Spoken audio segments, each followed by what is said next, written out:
नाज़रीन लाहौर दे विच दो गैर मुल्की खवातीन दे मुबैना अगवा और ज़्यादती दे केस दे विच अहम पेशरफ्त हुई।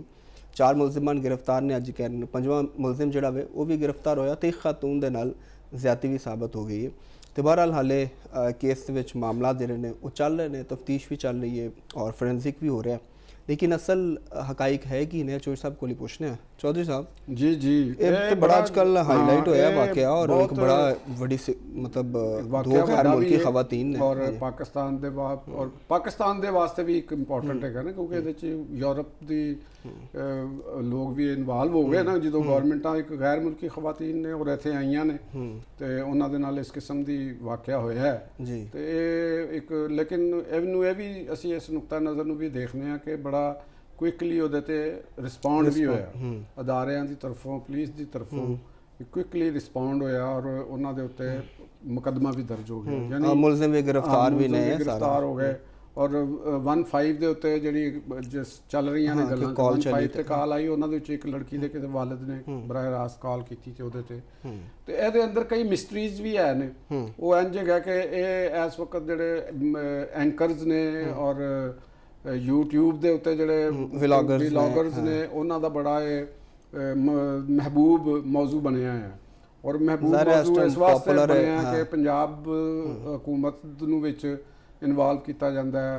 ਤੇ ਇਸੇ ਹਵਾਲੇ ਦੇ ਨਾਲ ਵਜ਼ੀਰ ਆਲਾ ਪੰਜਾਬ ਮਰੀਮ मोहतरमा मरीम नवाज साहबा ਦੀ ਜਿਹੜੀ ਗਵਰਨੈਂਸ ਹੈ ਉਹਨਾਂ ਨੂੰ ਕੋਈ ਚੈਲੰਜ ਕਰਨ ਦੀ ਕੋਸ਼ਿਸ਼ ਕੀਤੀ ਜਾਂਦੀ ਹੈ। ਤੇ ਜਿਹੜੇ ਨਾਇਬ ਵਜ਼ੀਰ ਆਜ਼ਮ ਨੇ ਪਾਕਿਸਤਾਨ ਦੇ ਵਜ਼ੀਰ ਖਾਰਜਾ ਨੇ ਤੇ ਉਹਨਾਂ ਦਾ ਉੱਤੇ ਵੀ ਇੱਕ ਹਿੱਟ ਕੀਤੀ ਜਾਂਦੀ। ਤੁਹਾਨੂੰ ਪਤਾ ਇੱਕ ਸਿਆਸਤਦਾਨ ਦਾ ਬਿਆਨ ਵੀ ਆਇਆ ਉਹਨਾਂ ਦੇ ਉੱਤੇ ਕਿ ਉਹਨਾਂ ਨੂੰ ਰਿਜ਼ਾਈਨ ਕਰ ਦੇਣਾ ਚਾਹੀਦਾ ਔਰ ਐਸੀ ਗੱਲ ਕਰ ਦੇਣੀ ਚਾਹੀਦੀ ਹੈ। ਲੇਕਿਨ ਚੂੰਕਿ ਮੇਰਾ ਇਹਦੇ 'ਚ ਜਿਹੜਾ ਹਮੇਸ਼ਾ ਤੋਂ ਰਿਹਾ ਹੈ ਕਿ ਇੱਕ ਤੇ ਜਿਹੜੀ ਲੀਗਲ ਕਾਰਵਾਈ ਹੋ ਰਹੀ ਹੁੰਦੀ, ਲੀਗਲ ਕੰਮ ਹੋ ਰਿਹਾ ਹੁੰਦਾ, ਠੀਕ, ਉਹਦੇ ਤੇ ਜਾਂ ਤੇ ਤੁਸੀਂ ਇਹ ਕਹੋ ਕਿ ਉਹਦੇ ਤੇ ਰਿਸਪੌਂਡ ਨਹੀਂ ਹੋਇਆ, ਤਨਕੀਦ ਦਾ ਜਵਾਬ ਇਹ ਬਣਦਾ ਹੁੰਦਾ ਹੈ ਕਿ ਇੱਕ ਵਾਕਿਆ ਹੋ ਰਿਹਾ ਹਾਂ ਤੇ ਗੈਰ ਮੁਲਕੀ ਖਵਾਤੀਨ ਨਾਲ ਜ਼ਿਆਦਤੀ ਹੋਈ ਹੈ, ਉਹਨਾਂ ਨੇ ਰਿਕੁਐਸਟ ਕੀਤੀ ਹੈ, ਉਹਨਾਂ ਨੇ ਦਰਖਾਸਤ ਕੀਤੀ ਹੈ ਤੇ ਲੇਕਿਨ ਮੁਕੱਦਮਾ ਦਰਜ ਨਹੀਂ ਹੋਇਆ, ਉਹਦੇ ਤੇ ਲੇਤੋ ਲਿਆਲ ਦਾ ਕੰਮ ਕੀਤਾ ਕੋਈ ਸੁਣਵਾਈ ਨਹੀਂ ਹੋਈ ਕਿ ਕੋਈ ਤਾਕਤਵਰ ਲੋਕ ਵੀ ਚੰਗੇ ਲੱਗਨੇ ਉਹਦੇ ਤੇ ਗੱਲ ਕਰਦੇ ਤੇ ਲੇਕਿਨ ਜਦੋਂ ਅਸੀਂ ਤਹਿਕੀਕ ਕਰਦੇ ਤੇ ਸਾਨੂੰ ਤੇ ਕੋਈ ਐਸੀ ਚੀਜ਼ ਨਜ਼ਰ ਨਹੀਂ ਆਉਂਦੀ ਕਿ ਪੁਲਿਸ ਨੇ ਤੇ ਬਲਕਿ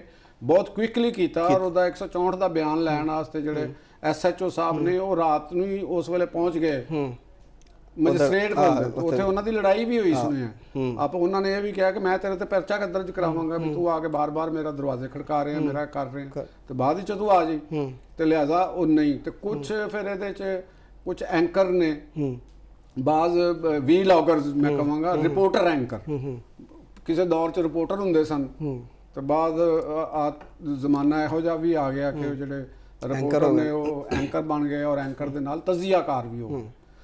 ਠੀਕ ਹੈ ਨਾ ਜੀ, ਉਹਨਾਂ ਨੇ ਤਜ਼ੀਏ ਵੀ ਸ਼ੁਰੂ ਕਰ ਦਿੱਤੇ ਤੇ ਕੋਈ ਕੋਰਟ ਰਿਪੋਰਟਰ ਹੈਗਾ ਸੀ ਤੇ ਉਹਨੇ ਸਿਆਸਤ ਤੇ ਵੀ ਤਜ਼ੀਏ ਸ਼ੁਰੂ ਕਰ ਦਿੱਤੇ ਤੇ ਕੋਈ ਕ੍ਰਾਈਮ ਰਿਪੋਰਟਰ ਹੈਗਾ ਸੀ ਤੇ ਉਹਨੇ ਵੀ ਸਿਆਸਤ ਤੇ ਤਜ਼ੀਏ, ਬਸ ਉਹ ਜਦੋਂ ਬੋਲਣਾ ਆ ਗਿਆ ਫਿਰ ਕੈਮਰਾ ਆ ਗਿਆ, ਇਨਫੋਰਮੇਸ਼ਨ ਆ ਗਈ, ਰਿਪੋਰਟਰ ਹੁੰਦਾ ਸੀ ਤੇ ਉਹਨੇ ਉਹ ਵੀ ਐਂਕਰ ਬਣ ਕੇ ਤੇ ਉਹ ਤਜ਼ੀਆਕਾਰ ਵੀ ਹੋ ਗਿਆ। ਤੇ ਫਿਰ ਇਹ ਇੱਕ ਹਰਫਨ ਮੌਲਾ ਕਿਸਮ ਦੇ ਤੁਹਾਨੂੰ ਪਤਾ ਤੇ ਉਹਨਾਂ ਨੇ ਫਿਰ ਕਿਸੇ ਨੇ ਕਹਿਣਾ ਸ਼ੁਰੂ ਕਰਤਾ ਕਿ ਜੀ ਨੇਫੇ 'ਚ ਪਿਸਤੌਲ ਜਿਹੜੇ ਨੇ ਉਹ ਤੇ ਫਿਰ ਗਰੀਬਾਂ ਦੇ ਉੱਤੇ ਚੱਲਦੇ ਨੇ, CCD ਦੇ ਹਵਾਲੇ ਨਾਲ ਕਿ ਜੀ ਉਹ ਨਹੀਂ ਚੱਲਦੇ, CCD ਦੇ ਹਵਾਲੇ ਕਰ ਦਿਓ ਤਾਂ ਕਿ ਉਹਨਾਂ ਦਾ ਉਸ ਤਰ੍ਹਾਂ ਦਾ ਇਲਾਜ ਹੋ ਜਾਏ। ਤੇ ਮੇਰਾ ਇਹਦੇ 'ਚ ਮੌਕਫ ਇਹ ਰਿਹਾ ਹੈ ਕਿ ਦੇਖੋ ਗੱਲ ਹੁੰਦੀ ਸਾਨੂੰ ਗਵਰਨੈਂਸ ਤੇ ਕਰਨੀ ਚਾਹੀਦੀ, ਤਨਕੀਦ ਅਸੀਂ ਜੇ ਕਰਨੀ ਵੀ ਹੈ ਗਵਰਨੈਂਸ ਦੇ ਉੱਤੇ ਤੇ ਇਹਦੇ 'ਚ ਕੋਈ ਐਸੀ ਗੱਲ ਨਜ਼ਰ ਨਹੀਂ ਆਈ ਕਿ ਪੁਲਿਸ ਨੇ ਕੋਈ ਤਾਮਨ ਨਹੀਂ ਕੀਤਾ। ਇਹ ਕ੍ਰਿਮੀਨਲ ਫੌਜਦਾਰੀ ਕਾਰਵਾਈ ਹੈ, ਠੀਕ, ਇਹਨੂੰ ਤੁਸੀਂ ਆਪਣੇ ਕਾਨੂੰਨ ਨੂੰ ਆਪਣਾ ਰਸਤਾ ਬਣਾਉਣ ਦਿਓ। ਔਰ ਕਿਹਾ ਜਾ ਰਿਹਾ ਕਿ ਇਨੀ ਸਿੰਪਲ ਮਾਮਲਾ ਹੈ ਵੀ ਨਹੀਂ ਜਿਸ ਤਰ੍ਹਾਂ ਨਜ਼ਰ ਆ ਰਿਹਾ, ਕ੍ਰਿਪਟੋ ਦਾ ਵੀ ਰੌਲਾ ਆ ਰਿਹਾ, ਅਗਰ ਉਹ ਮੇ ਵੀ ਉਹ ਕੁੜੀਆਂ ਦਾ ਵੀ ਇਸ ਕ੍ਰਿਪਟੋ ਦੇ ਧੰਦੇ ਦੇ ਨਾਲ ਕੋਈ ਤਾਲੁਕ ਹੋਵੇ ਤੇ ਵਰਲਡ ਵਾਈਡ ਕੰਮ ਚੱਲ ਰਿਹਾ ਨਾ ਤੇ ਇਹਦੇ ਵਿੱਚੋਂ ਹਜੇ ਕਈ ਚੀਜ਼ਾਂ ਅਨਫੋਲਡ ਹੋ ਸਕਦੀਆਂ ਨੇ। ਤਹਿਕੀਕਾਤੀ ਰਿਪੋਰਟਿੰਗ ਦਾ ਕੰਮ ਹੈਗਾ ਕਿ ਤੁਸੀਂ ਇਹਦੇ ਅੰਦਰ ਜਿਹੜੀਆਂ ਚੀਜ਼ਾਂ ਨੇ ਉਹਨਾਂ ਨੂੰ ਕੋਈ ਅਨਫੋਲਡ ਕਰੋ। ਉਹ ਤੇ ਪਰਚਾ ਹੋ ਗਿਆ, ਹੁਣ ਉਹਦੇ 'ਚ ਤੁਸੀਂ ਕੀ ਕੱਢਣਾ? ਉਹਦੇ 'ਚ ਇਹ ਤਾਂ ਨਹੀਂ ਤੁਸੀਂ ਕਰਨਾ CCD ਤੁਹਾਡੀ ਖੁਆਇਸ਼ ਦੇ ਉੱਤੇ ਤਾਂ ਨਹੀਂ ਕਿਸੇ ਨੇ ਚੱਲਣਾ।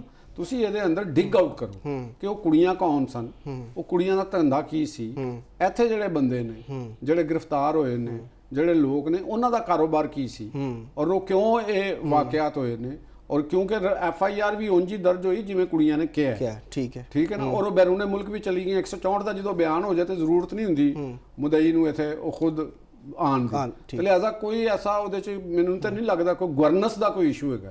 ਇਹਦੇ ਅੰਦਰ ਕੋਈ ਪੁਆਇੰਟ ਸਕੋਰਿੰਗ ਦੇ ਇਸ਼ੂ ਜ਼ਰੂਰ ਹੈ ਨੇ ਔਰ ਉਹ ਹੁੰਦੇ ਨੇ ਤੇ ਇਸ ਮੌਕੇ ਤੋਂ ਫਾਇਦਾ ਚੁੱਕ ਕੇ ਕਈ ਕਹਿਣਗੇ ਵੀ ਗਵਰਨਮੈਂਟ ਨੂੰ मोहतरमा मरियम नवाज साहबा ਨੂੰ ਕੋਈ ਇਨਰ ਸਰਕਲ ਦੇ ਵਿੱਚ ਵੀ ਕਰਨਗੇ। ਕਿਸੇ ਨੇ ਕਹਿਤਾ ਕਿ ਵਜ਼ੀਰ ਆਜ਼ਮ ਨਾਇਬ ਵਜ਼ੀਰ ਆਜ਼ਮ ਔਰ ਵਜ਼ੀਰ ਖਾਰਜਾ ਸਾਹਿਬ ਅਸਤੀਫਾ ਦਿਓ, ਉਹਨਾਂ ਕਹੇ ਚਲੋ ਇਸ ਮੌਕੇ ਤੇ ਅਸਤੀਫਾ ਹੀ ਮੰਗ ਲਓ, ਹੋਰ ਕੁਝ ਨਹੀਂ ਕਰ ਸਕਦੇ। ਤੇ ਇਹ ਚੀਜ਼ਾਂ ਕੋਈ ਐਡੀਆਂ ਸੌਖੀਆਂ ਐਡੀਆਂ ਆਸਾਨ ਨਹੀਂ। ਮੈਨੂੰ ਲੱਗਦਾ ਕਿ ਇਹਦੇ ਅੰਦਰ ਕੋਈ ਬੈਕ ਡੋਰ ਕੋਈ ਆਪਸ ਵਿੱਚ ਕੋਈ ਚਪਕਲਸ਼ਾਂ ਵੀ ਨੇ, ਕੋਈ ਬਿਊਰੋਕ੍ਰੇਸੀ ਦੀਆਂ ਵੀ ਹੋ ਸਕਦੀਆਂ, ਕੋਈ ਪੁਲਿਸ ਦੀਆਂ ਵੀ ਹੋ ਸਕਦੀਆਂ ਨੇ, ਕੋਈ ਹੋਰ ਲੋਕਾਂ ਦੀਆਂ ਵੀ ਹੋ ਸਕਦੀਆਂ ਨੇ। ਪੁਆਇੰਟ ਨੂੰ ਸਕੋਰ ਕਰਨਾ ਜ਼ਰੂਰੀ ਹੈ, ਲੇਕਿਨ ਗੱਲ ਹੈ ਜਿੰਨਾ ਮਰਜ਼ੀ ਵੱਡਾ ਬਾਅਸਰ ਹੈ, ਜਿੰਨਾ ਮਰਜ਼ੀ ਵੀ ਉਹ ਚੀਜ਼ ਹੈਗੀ, ਜਿਸ ਤਰੀਕੇ ਦੇ ਨਾਲ ਇਹ ਪਰਚੇ ਦਰਜ ਹੋਏ ਨੇ ਉਹਨਾਂ ਦਾ ਅਸਲ ਹਕਾਇਕ ਮੰਜ਼ਰੇ ਆਮ ਤੇ ਆਉਣੇ ਚਾਹੀਦੇ ਨੇ, ਕੋਈ ਕੰਪਰੋਮਾਈਜ਼ ਨਹੀਂ ਹੈ। ਜਿਵੇਂ ਅੱਜ ਇੱਕ ਤਾਂ ਕਹਿ ਵੀ ਰਹੇ ਨੇ ਕਿ ਉਹਦੇ ਜ਼ਿਆਦਤੀ ਵੀ ਸਾਬਤ ਹੋ ਗਈ ਹੈ, ਠੀਕ ਹੈ, ਤੇ ਉਹ ਜ਼ਾਹਿਰ ਮਤਲਬ ਇਨਵੈਸਟੀਗੇਸ਼ਨ ਚੱਲ ਰਹੀ ਹੈ, ਹੁਣ ਚੁੱਕੇ ਉਹ ਹੋ ਗਿਆ ਤੇ ਮੀਡੀਆ ਟ੍ਰਾਇਲ ਜਾਂ ਸੋਸ਼ਲ ਮੀਡੀਆ ਟ੍ਰਾਇਲ ਦੇ ਬਜਾਏ ਕਾਨੂੰਨ ਚੱਲ ਰਿਹਾ ਚਾਹੀਦਾ। ਹੋਰ ਮੈਂ ਇਹਦੇ ਨਾਲ ਹੀ ਚੱਲ ਗੱਲ ਕਰਾਂਗਾ, ਜਿਹੜੀ ਉਥੋਂ ਗ੍ਰਿਫਤਾਰ ਹੋਈ ਹੈ ਕੇਪੀ ਦੇ ਵਿੱਚੋਂ ਬਰਾਮਦ ਹੋਈ ਹੈ ਖਾਤੂਨ ਕੈਦਖਾਨੇ ਦੇ ਵਿੱਚੋਂ, ਜਿਹੜਾ ਉਸ ਖਾਤੂਨ ਦਾ ਖਾਮਦ ਹੈਗਾ ਉਹਦੇ ਉੱਤੇ ਕੋਈ ਗੱਲ ਨਹੀਂ ਹੋਈ ਹਜੇ ਤੱਕ, ਉਹਦੇ ਬਾਰੇ ਚ ਕੋਈ ਨਹੀਂ ਆਇਆ ਕਿ ਉਹ ਬੰਦਾ ਕੌਣ ਹੈਗਾ ਸੀ, ਉਹਦਾ ਕਾਰੋਬਾਰ ਕੀ ਸੀ, ਉਹਦਾ ਪਸਮੰਜ਼ਰ ਕੀ ਹੈਗਾ,